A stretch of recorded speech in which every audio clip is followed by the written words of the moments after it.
이사야 17장까지 읽었습니다. 오늘도 새벽을 깨우신 여러분들과 온라인으로 새벽을 깨우시는 섬김의 가족들에게 하나님의 크신 은혜와 평강이 함께 하시기를 원합니다. 여러분들이 앉은 그 앞에 보면은 미색 스티커가 동그랗게 붙여 있을 거예요. 바로 그 앞에만 앉으시라는 겁니다.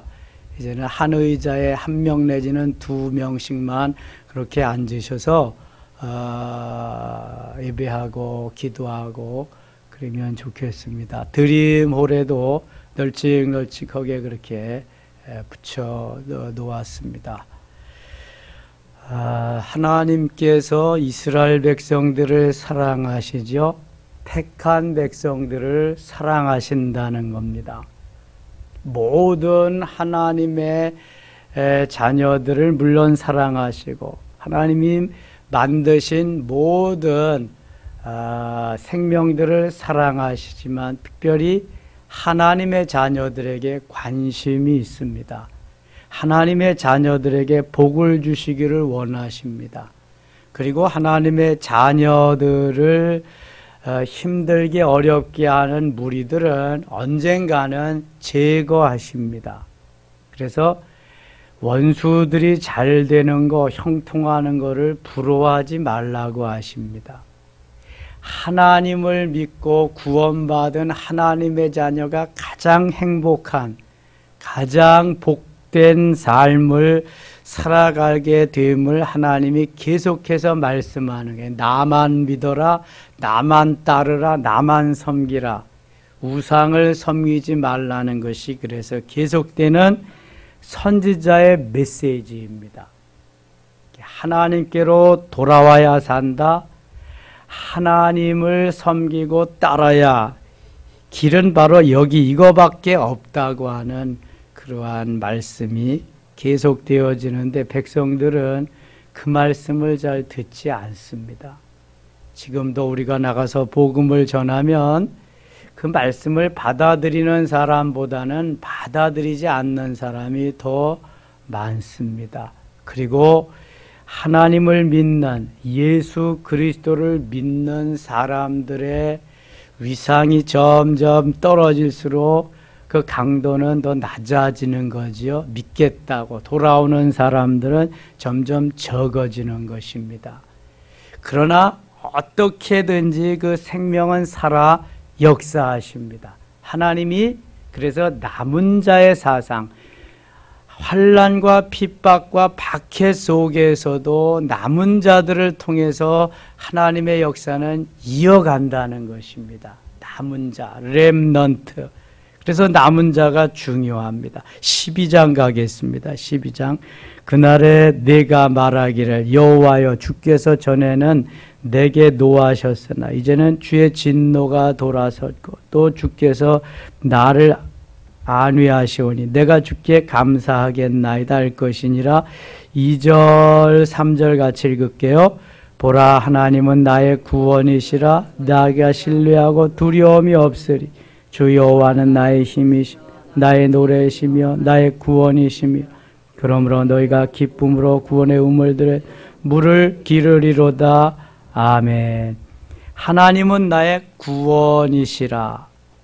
내가 신뢰하고 두려움이 없으리니 주 여호와는 나의 힘이시라.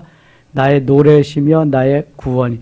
주님이 우리의 구원이시다. 그래서 주 예수를 믿으라. 그리하면 너와 네 집이 구원을 얻으리라.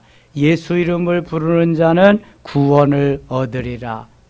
바로 예수 그리스도가, 예수라는 말이 구원이라는 말, 이사야라고 하는 말이 구원이라는 말이에요. 여호수아라는 말이 구원이라, 호세아라는 말이 구원이라는 말이에요.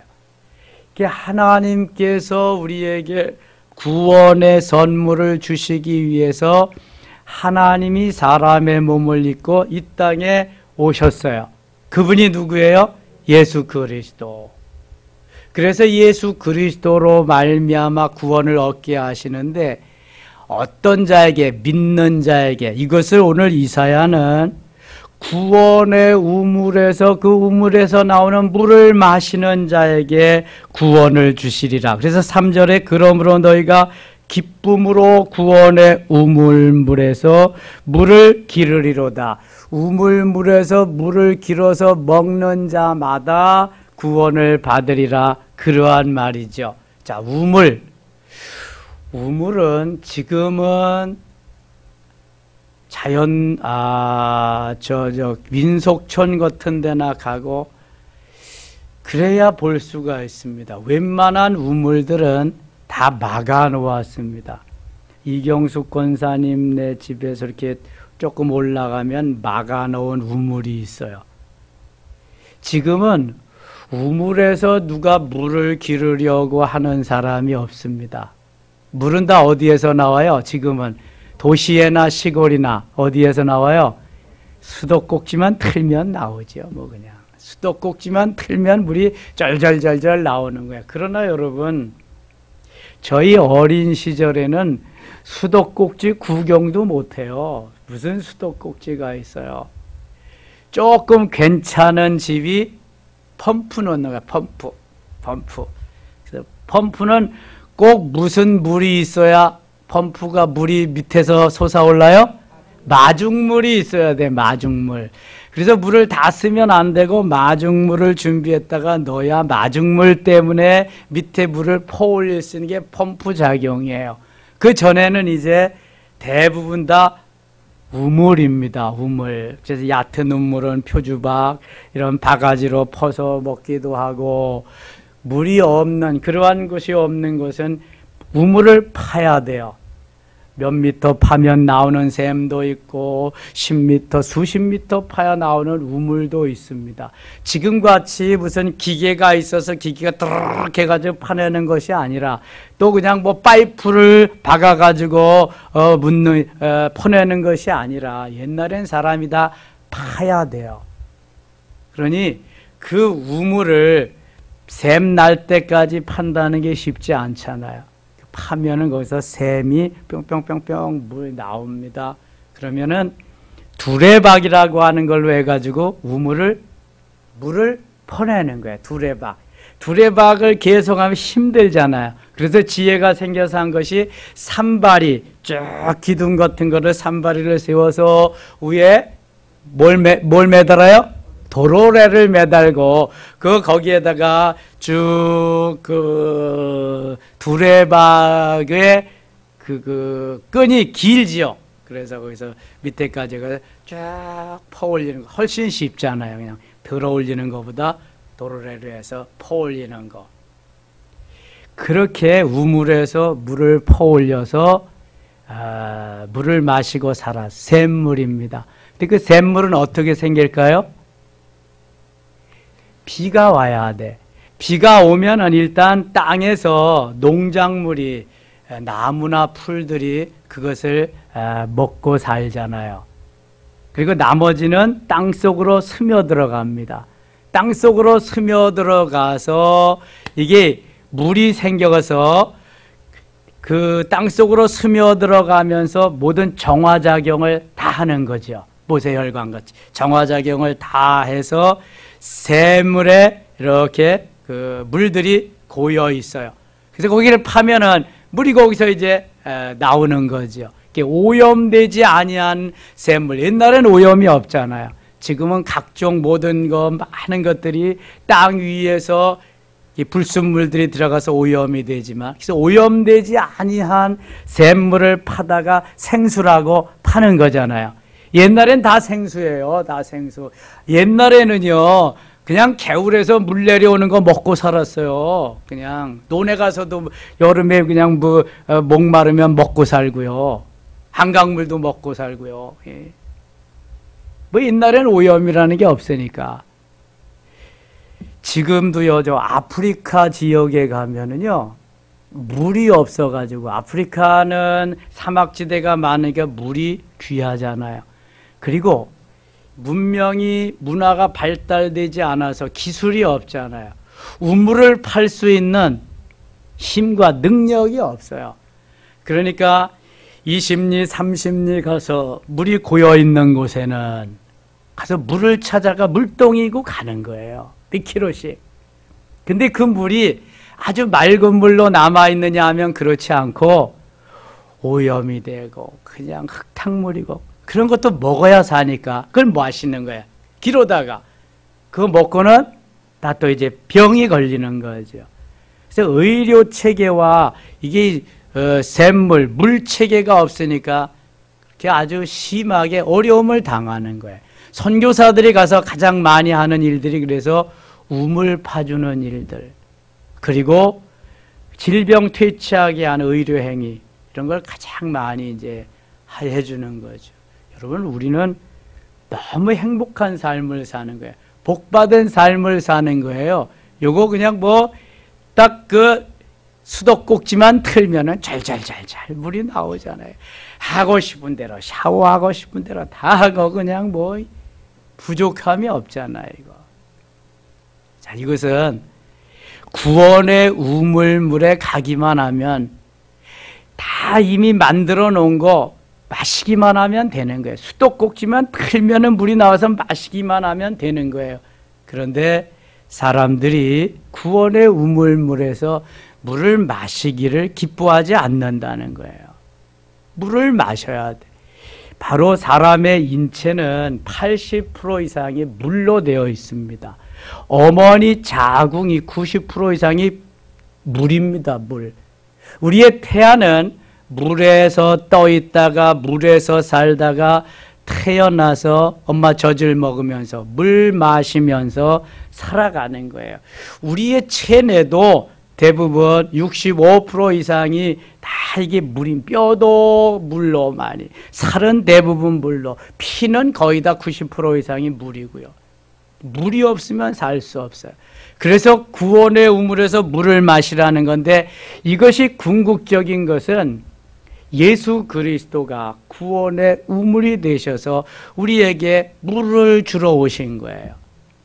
요한복음 4장 13절 14절 이 물을 마시는 자마다 다시 목마르려니와 내가 주는 물을 마시는 자는 영원히 목마르지 아니하리니 내가 주는 물은 그 속에서 영생하도록 솟아나는 무슨 물이 되리라? 샘물이 되리라. 이거 예수님이 어디에 가서 어느 여인에게 한 말씀이에요? 요한복음 4장에 보니까 사마리아에 가서 사마리아 여인에게 하신 말씀이에요. 이방인들도 어느 누구도 예수 그리스도에게 나와서 예수님이 주시는 구원의 우물에서 물을 마시기만 하면은 영생을 얻는다, 구원을 얻는다. 아멘입니까? 우리가 그 구원의 우물에서 물을 마셨기 때문에 구원을 얻고 하나님의 자녀가 되고 지금 이렇게 행복하게 살아갈 수 있는 거예요. 우물은 그래서 중요한 거예요. 구원의 우물. 그 우물에서 물을 폼 마시는 이들마다 영생을 얻기 때문에 물을 마셔야 돼요. 하나님께서 오늘도 수고하고 무거운 짐진 자들을 부르시잖아요. 그리고 또 이 세상 속에서 어려움을 당하고 헤매이는 자들을 누구든지 와서 쉬라고 말씀합니다. 수고하고 무거운 짐진 자들아 다 내게로 와라. 내가 너희를 쉬게 하리라. 주님은 우리에게 구원의 우물에서 물을 마시게 하고 쉼이 있게 하시는 그러한 주님이세요. 그 우물에서요, 물만 마시는 게 아니라 이렇게 더운 여름철에는 냉장고 역할도 합니다. 그러니까 시골에서 냉장고가 없잖아요. 그러니까 수박이나 참외나 이런 것들을 잘 닦아가지고 우물에다가 잘 이렇게 저장을 해놨다가 다시 들어 올려서 먹곤 했어요. 그래서 산속 같은 데서는 굴을 파가지고 냉장고 역할을 하게 하고 우리 조상들이 지혜가 있는 거지요. 그런데 지금은 냉장고 시설이 있다고 하면은 거기에 뭐 이게 가스를 주입해서 냉동을 시키고 냉장을 시켜야 되니까 프레임 가스 같은 게 나가잖아요. 그래서 오염이 되잖아요. 지구가 그래서 오염이 돼. 그래서 기후 협약 조약을 만들고 그래서 기후를 우리가 잘 정화해야 된다. 이쪽으로 다 가잖아요. 여러분 이제 얼마 있으면 기름 자동차는 못 쓰는 시대가 옵니다. 다 폐기 처분해야 돼요. 지금 전기 자동차, 뭐 수소 이렇게 그 자동차들이 막 나오는 게 바로 그런 이유거든요. 나 소용없어요. 이제는 전기차들 기후가 가장 중요한 때가 오니까. 그래서 서둘러 그거 만드는 거예요, 지금. 그래서 전기 자동차에 필요한 게 뭐예요? 배터리. 배터리를 세계 최고로 만들겠다. 지금 우리나라가 나서는 거예요. LG, 그 다음에 SK 이런 데서.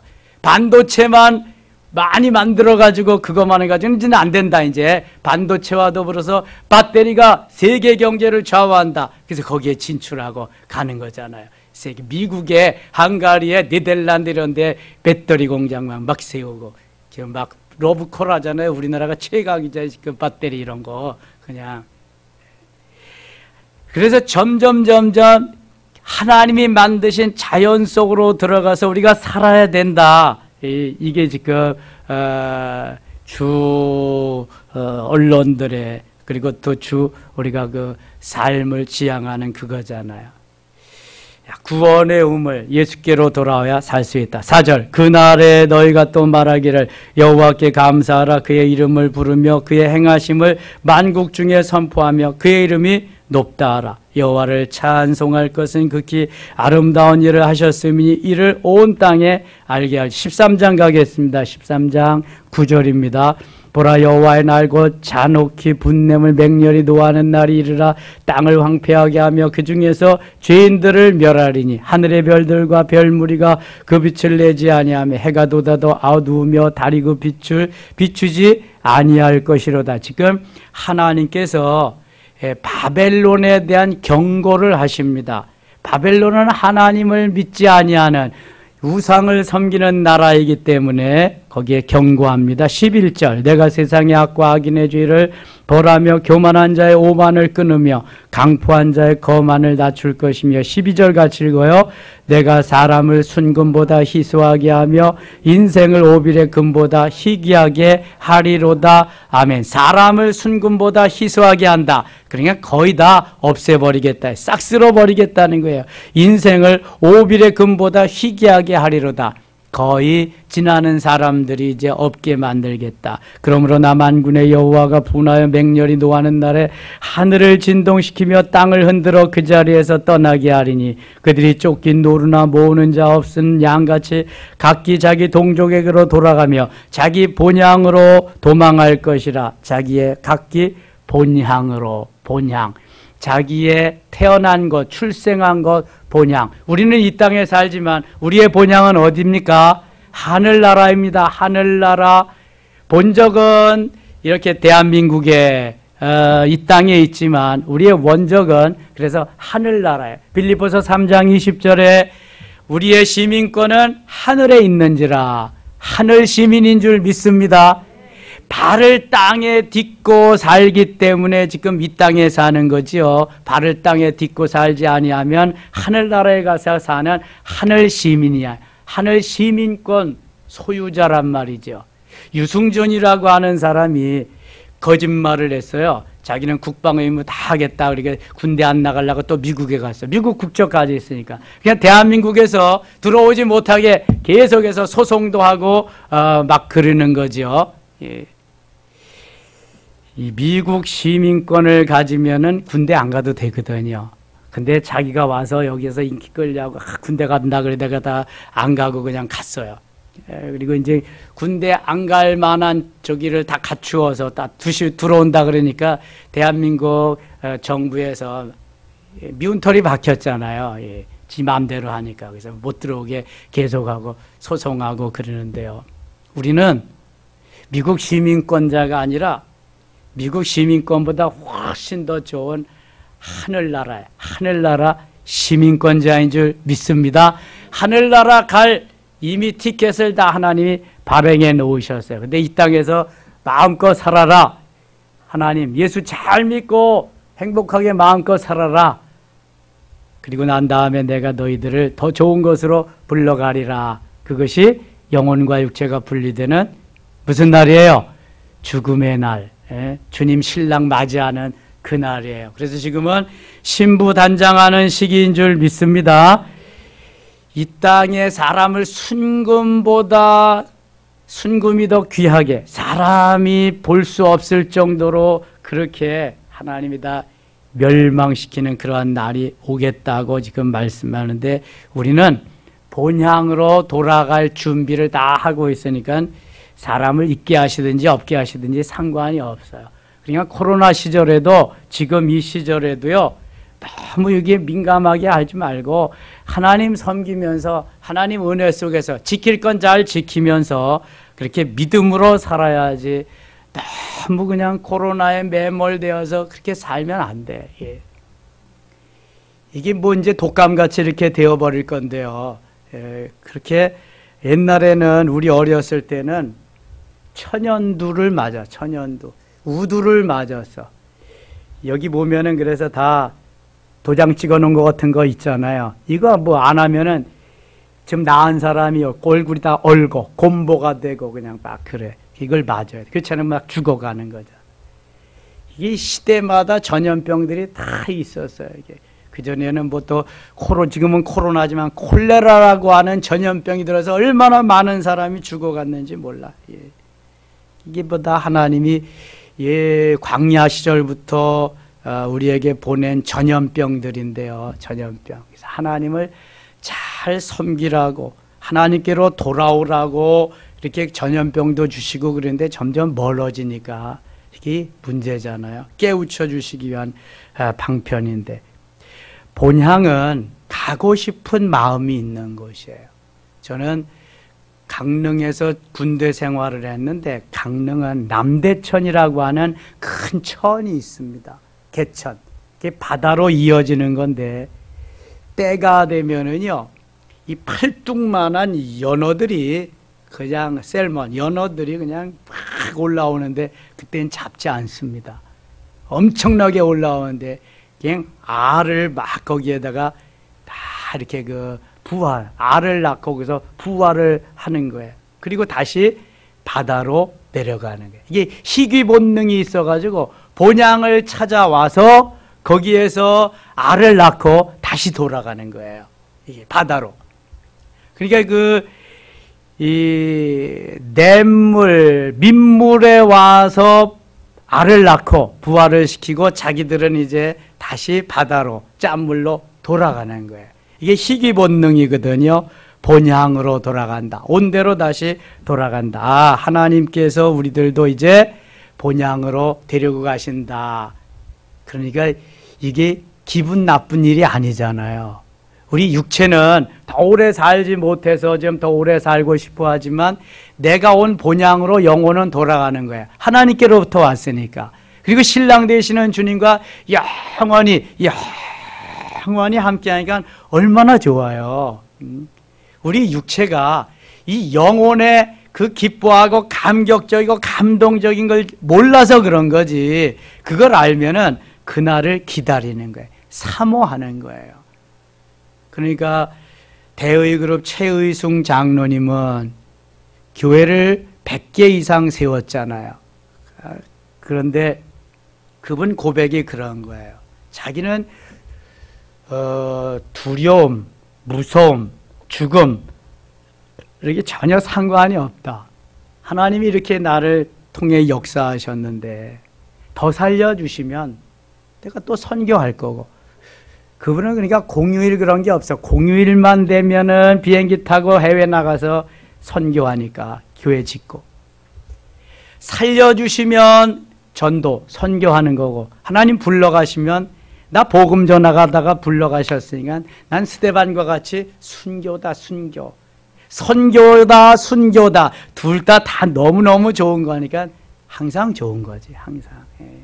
너무 좋은 거죠. 우리가 이러한 신앙의 가치관, 신앙의 마인드로 살아야 두려움이나 무서움이나 이런 게 물러가고요.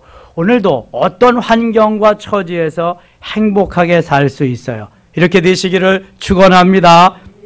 본향을 향해서 돌아가는 인생들이 행복한 살. 14장 가겠습니다. 14장 여호와께서 야곱을 긍휼히 여기시며 이스라엘을 다시 택하여 그들의 땅에 두시리니 나그네 된 자가 야곱 족속과 연합하여 그들에게 예속될 것이며 하나님은 야곱 족속, 이스라엘 족속, 야곱이 변해 이스라엘 되죠. 창세기 32장 야복강 나루에서 야곱의 터닝 포인트를 이루게 된 것이 야복강 나루의 기도입니다. 그래서 야곱, 이스라엘, 하나님 너무 사랑하시지요. 하나님이 다 사랑하시되 이 택하신 선택된 백성을 얼마나 사랑하시는지 몰라요. 그래서 야곱, 이스라엘 백성은 사랑하시고 하나님이 이끌어 주시되 훈련시키고 연단하고 고난이 있을 때도 있지만 하나님은 끝까지 그들을 사랑하십니다. 대신 이스라엘을 징계의 막대기로 삼았던 아수르나 바벨론은 하나님이 반드시 멸하신다고 말씀합니다. 12절 갑니다. 12절. 너 아침의 아들 계명성이여 어찌 그리 하늘에서 떨어졌으며 나 열국을 엎은 자여 어찌 그리 땅에 찍혔는고. 지금 이거 바벨론을 멸망시키겠다고 한 하나님의 말씀입니다. 내가 내 마음이 이르기를 내가 하늘에 올라가 하나님의 뭇별 위에 내 자리를 높이리라. 내가 북극 지폐의 산 위에 앉으리라. 가장 높은 구름에 올라가 지극히 높으니와 같아지리라 하는도다. 그러나 이제 내가 스올 곧 구덩이 맨 밑에 떨어짐을 당하리로다. 지금 그 아수르가 그렇게 강했는데 바벨론에게 멸망합니다. 바벨론의 기세가 하늘을 찌를 듯하고 정말 그 기세가 엄청납니다. 그래서 14절 보면 가장 높은 구름에 올라가 지극히 높으니와 같아지리라 하는도다. 그래서 12절에는 너 아침의 아들 계명성이여 새벽 하늘에 가장 높이 밝게 반짝이는 별이 계명성이 아주 이게 새벽별인데요. 이 바벨론이 얼마나 교만한지 그렇게 자처하고 있다는 거예요. 그런데 너는 떨어져서 스월 곧 구덩이 밑에 떨어짐을 당하리라. 너도 멸망하리라.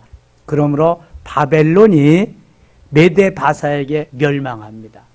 메대 바사가 멸망하면서 바벨론이 멸망하면서 메대 바사가 그 온 땅을 엄청난 땅들을 지배하면서 거기에 혜성같이 나타난 왕이 고레스 왕입니다. 그래서 그 고레스 왕을 통해서 이스라엘 백성들을 다시 징계한 이스라엘 백성들을 회복시켜서 포로에서 돌아오게 하십니다. 자, 이게 하나님의 역사예요. 하나님이 만드시는 스케줄이란 말입니다. 디자인입니다. 21절입니다. 너희는 그들의 조상들의 죄악으로 말미암아 그의 자손 도륙하기를 준비하여 그들이 일어나 땅을 차지하며 성읍들로 세상을 가득하게 하지 못하게 하라. 만군의 여호와께서 말씀하시되 네가 일어나 그들을 쳐서 이름과 남은 자와 아들과 후손을 바벨론에서 끊으리라. 나 여호와의 말이니라. 한때는 인생의 막대기와 그 다음에 채찍으로 삼았던 그 바벨론을 이제 다 없애버리겠다, 처치하겠다, 그런 것입니다. 24절 만군의 여호와께서 맹세하여 이르시되 내가 생각한 것이 반드시 되며 내가 경영한 것을 반드시 이루리라. 하나님이 반드시 그것을 이루시리라, 성취하시리라, 그런 말씀입니다. 15장입니다. 모압에 관한 경고라. 모압. 자, 모압은 누구의 후손이죠? 롯의 후손입니다. 롯과 룻을 착각하시면 안 돼요. 롯은 아브라함의 조카, 룻은 보아스의 남편이자 전에는 나오미의 며느리, 다윗의 증조 할머니. 자, 롯과 룻이 다릅니다. 점 하나만 위로 찍었다 밑으로 찍었다 하면은 롯과 룻이 되는데 엄청난 차이입니다. 롯의 맏딸의 후손이 모압, 둘째 딸의 후손이 암몬입니다. 그런데 다 모압도 황폐하게 되리라 말씀합니다. 16장도 마찬가지고요. 16장 6절 보겠습니다. 16장 6절. 우리가 모압의 교만을 들었나니 심히 교만하도다. 그가 거만하며 교만하며 분노함도 들었거니와 그의 자랑이 헛되도다. 이스라엘과 늘 같은 그러한 지역에서 국경을 맞대고 살았는데 모압과 암몬이 이스라엘을 엄청나게 힘들게 합니다. 그래서 하나님이 가만두지 않는다. 17장 가겠습니다. 다메섹에 관한 경고라. 다메섹은 아람 나라의 수도입니다. 아람 하면 생각나는 사람 있죠? 남한 장관, 그렇죠? 아주 그냥 이스라엘을 많이 어렵게 한 나라, 거기도 다 멸망시키리라. 17장 10절, 이는 내가 내 구원의 하나님을 잊어버리며 내 능력의 반석을 마음에 두지 아니한 까닭이라. 그러므로 내가 기뻐하는 나무를 심으며 이방의 나무가지도 이종하도다 하는도다. 하나님께서 하나님을 사랑하지 아니하는 그 백성들은 가만 놔두지 않으시리라. 그러한 말씀입니다. 세계 유일의 분단 국가가 대한민국입니다. 같은 민족이 특별히 나누어져 있는데요. 독일은 분단 국가, 독일이 통일이 되면 다 멸망한다 그랬어요. 왜냐하면 동독 다 서독이 먹여 살려야 되니까. 그런데요, 지금 통일된 지 30년, 31년 됐는데 유럽에서 제일 잘 삽니다. 메르켈이라고 하는 동독의 목사님의 딸이 지금 거기 그 수상인데요. 몇 번째 수상하고 있습니다. 우리나라도 지금 통일 준비를 해야 됩니다. 언젠간 반드시 통일이 됩니다. 복음 통일. 지금 북녘 땅에는요, 핵은 있지만 먹고 살 게 없어서 난리랍니다. 난리. 그냥 뭐 먹고 살 게 없어서. 김정은이는 그리고 그냥 그 덩치가 그 뭐 무슨 합병증 그런 게 있어서 많이 건강도 아무튼 북녘 땅에 먹을 게 없어가지고요, 지금 난리래요. 난리. 다 유엔에서 막아놨잖아요. 할 수 없도록. 그 김정은이와 그 일가들, 그 우두머리 몇 명만 잘 먹고 사는 거죠. 지금 뭐 난리랍니다. 하나님은 반드시 복음으로 통일시켜 주실 줄 믿습니다. 그래서 세계 유일의 분단 국가가 통일이 되어서 이제 세계를 복음으로, 남북만 통일이 되면요, 남쪽의 기술과 엔지니어, 북쪽의 자원을 합력해서 하면 정말 세계 최고입니다. 최강. 우리나라가 지금도 뭐 부족함이 없지만요, 복음으로 하나 되어서 열강의 세계 5대양 6대주의 선교사를 파송하고, 다 이거 코로나 시절에 가서 다 우리가 또 그냥 치료도 해주고, 이제 백신 생산 국가가 우리나라가 최고로 될 겁니다. 다 와서 여기서 다 이제 만들어내는, 지금. 그래서 이런 비전을 가지고 복음으로 오늘도 승리하며 하나님께서 붙잡아 주시도록 승리한 날 되실 수 있기를 축원합니다. 하나님 아버지 고맙습니다. 코로나가 지금 많이 감염되면서 걱정도 있지만 하나님 반드시 지켜주시고 더 좋게 역사하실 줄 믿습니다. 하나님, 저 일본이 올림픽이 가까워오는데도 그냥 막 관중들 이렇게 하고 올림픽 하겠다고 하니까 하나님 또 더 많이 늘어나게 하시는 것 같습니다. 우리는 하나님의 뜻과 섭리를 모르지만 하나님 반드시 승리케 하시고 반드시 하나님의 역사를 하나님의 사람들을 통해서 이루어지게 하실 줄 믿습니다. 코로나가 속히 종식되고 백신이 접종되고 일상이 회복되고 예배가 회복되는 그날이 속히 오게 하여 주시옵소서. 이 시간 안수하며 또 기도할 때 함께 하시고 은혜 위에 은혜를 더하여 주시옵소서. 예수님의 이름으로 기도드리옵나이다. 아멘.